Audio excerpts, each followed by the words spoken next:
송국근의 혼술입니다. 오늘은 10월 17일 목요일입니다. 조국 전 법무부 장관이 사퇴를 했지만은 그 후폭풍 여전히 있습니다.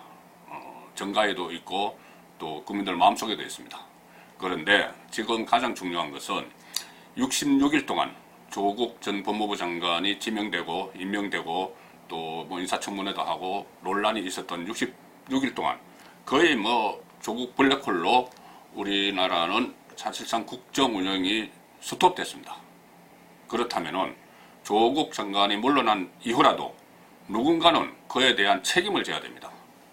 물론 가장 큰 책임이 있는 사람은 임명권자였던 문재인 대통령이죠. 그렇지만 지금 당장 문재인 대통령을 물러나라고 할 수는 없기 때문에, 그렇다면 그거를 잘못 보좌한 노영문 비서실장이나 또는 강기정 정무수석은 정무적 판단을 정말 못했습니다. 정무적 판단을 제대로 하고 민심이 어디 있는지 파악을 하고 대통령에게 건의를 해야 되는데, 그러기는커녕 오히려 조국을 수사하는 검사들을 감찰하라, 수사하라, 이런 말까지 윤석열 검찰총장을 향해서 했습니다. 그러니까 누군가는 책임을 져야 되는데 전혀 책임을 지지 않습니다. 그 책임을 지지 않는 근본적인 이유는 저는 문재인 대통령에게 있다고 봅니다. 문재인 대통령이 노영민 비서실장이나 강기정 정무수석이 잘못한 게 없다고 생각하는 것이죠. 왜 그러냐면은 문재인 대통령 본인이 이것은 조국 탓이 아니고 검찰 탓이고 언론 탓이라고 생각하기 때문입니다.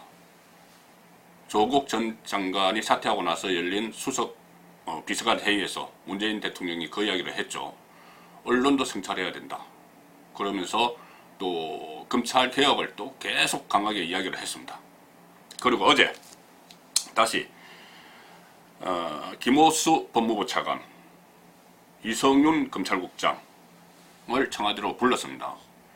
김호수 법무부 차관은 아시다시피 윤석열 검찰총장과 라이벌이죠. 윤석열 검찰총장과 검찰총장직을 놓고 경합을 하다가 되지 않고 그 대신에 법무부 차관으로 갔습니다. 그리고 법무부 차관으로 있으면서 조국 수사가 시작되니까는 윤석열 총장을 배제한 수사팀을 만들자, 이렇게 당시 대검 차장에게 이렇게 요청을 했던 인물이죠.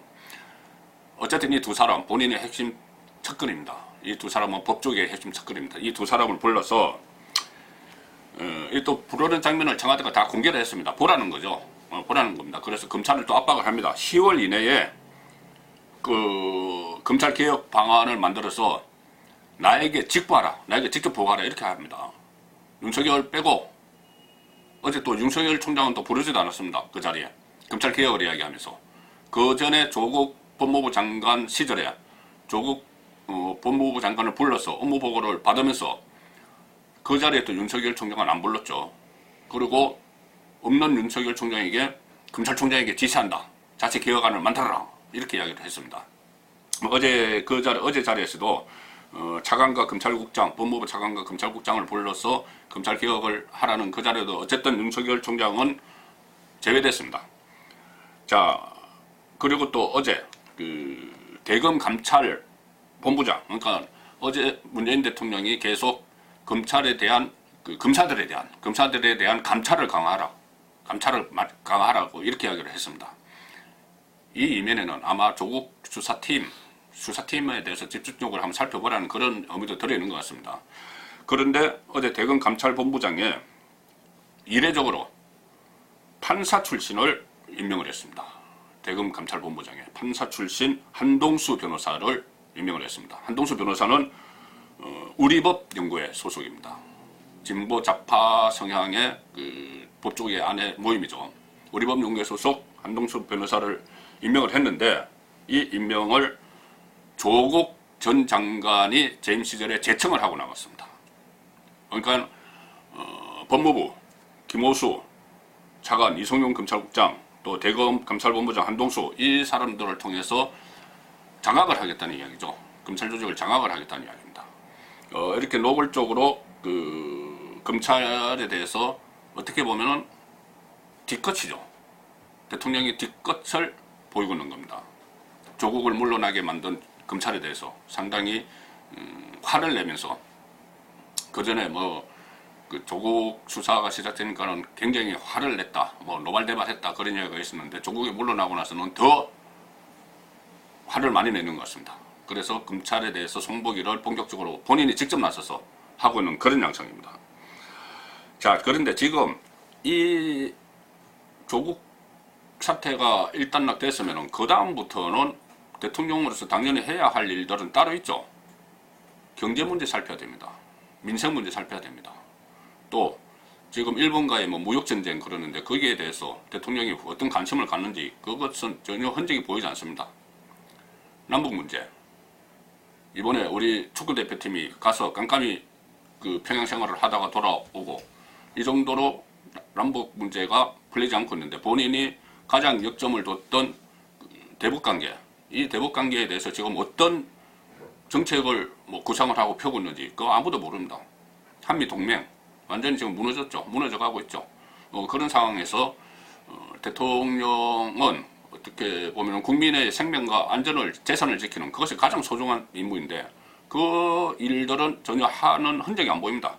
그냥 지금 하고 있는 일은 검찰개혁, 조국을 수사한 검찰을 개혁해야 된다, 이것만 하고 있습니다.